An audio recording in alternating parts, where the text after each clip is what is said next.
Back in elementary school and kind of leading into almost middle school, I had a lot of stomach issues, I guess you could say. I was very stressed as a child. Leading into almost middle school, I had a lot of stomach issues, I guess you could say. I was very stressed as a child, and even had this attitude that, oh, even though people are bullying me, I have to kind of be the stronger person, the more warrior-like person, and kind of just hold my ground. And for a while it worked, but I started noticing that as a child, there's only so much you can bottle inside of you. And one day I just exploded. I was basically a ticking time bomb. Going through these challenges like bullying and also just school in general, I had a really hard time just kind of connecting back to myself. I was constantly comparing myself to other people in my class that were getting better grades than me, people that looked a lot better. Today, there are so many distractions. For me, my biggest distraction, and I think I can call it addiction too, and I think many other people can relate to this, is I'm pretty caught on with my phone. It's with me everywhere I go. I think not just my generation, but the ones above and under, we're all just so used to having something like that on us constantly. And just kind of going more into the other things, that the pressures I guess we face as a generation. There are so many new things that are coming out. There's vaping problems. Most of the people that I know, my closest friends, are not bad people, but they're caught onto the wrong thing and the wrong high, I guess you could say.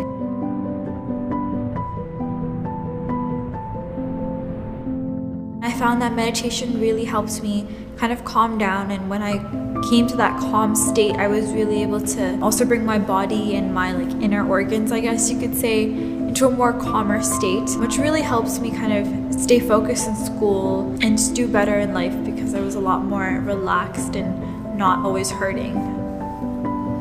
Each session I would come in, and first I was very calm, I didn't want to talk about anything. I was just very oh no, I'm fine. But slowly I started to get more comfortable, and the more I started meditating, I opened up a lot more, and I think a couple of sessions I just bawled my eyes out, and that was that session. And through just getting everything out of my system, I was really able to kind of look at things in a newer perspective, and that really helped me grow just out of the bullying phase, I guess you could say, and just more into a more mature person. Best competitor is yourself.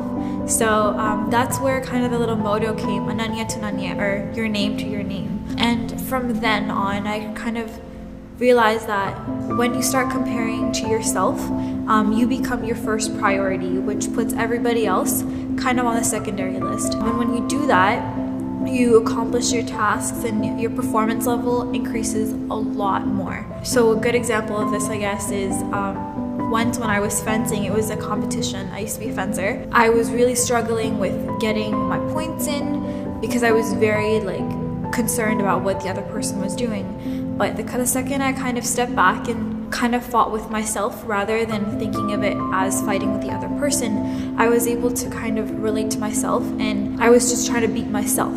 And when you're constantly just trying to become a better person and better at what you're doing, just that one competition, which is you. And I think that's the most important thing, whether it's in a sport, school, or just life.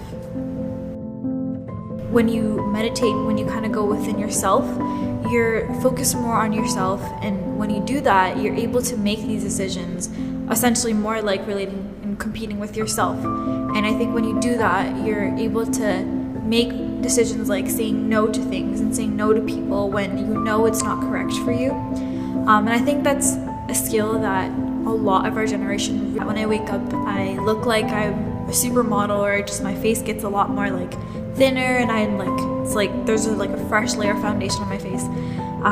And I think part of that is having confidence within you, because when you go inside, I think you're looking essentially to yourself into the best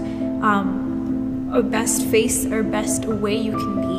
And when you do that, you see it have a lot of troubles focusing, I guess. And I think a lot of people my age essentially do, because there's so much going on. There's always stuff to do on my phone. There's stuff with my friends, family. There's just a whole bunch of stuff that it's in my head, and I can't really focus on one thing when I need to. So when I meditate, I'm again able to kind of step back out of my shoes. My friends, including myself, have gone through many mental health challenges, And I think that's something that's kind of been normalized in our generation, unfortunately.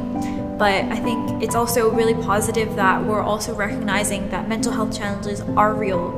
And one of the key core treatments, I guess, that are offered other than just medication that honestly send you through another spiral that's not really good for you either, is meditating. And I think when you kind of go within yourself, you really start to declutter, and you're able to piece yourself back together. And I think that process of just going within yourself is really, really important. I've had friends go through severe depression and severe anxiety to the point where they wanted to basically die. And sometimes there isn't really a way to bring people back, but you get that hope within yourself when you're kind of focused on yourself and looking back and reflecting and thinking, there are things that are important in my life, and I am important, I am an important person. I think when you go inside yourself, that's when you really see that. And today, it's a very chaotic place to be in. A lot of us want to do so many things, but we just feel like we have such little time in our hands. It also feels like the world is almost ending. There are environmental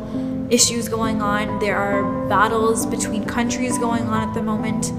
And in between all this, we only have one person that we can truly always go back to, and that's yourself. So within this huge chaotic world, when you really go within yourself first, before you go out to reach to other people, you're saving your own self first. Like they say on airplanes, you put your own mask before you put on other people's masks.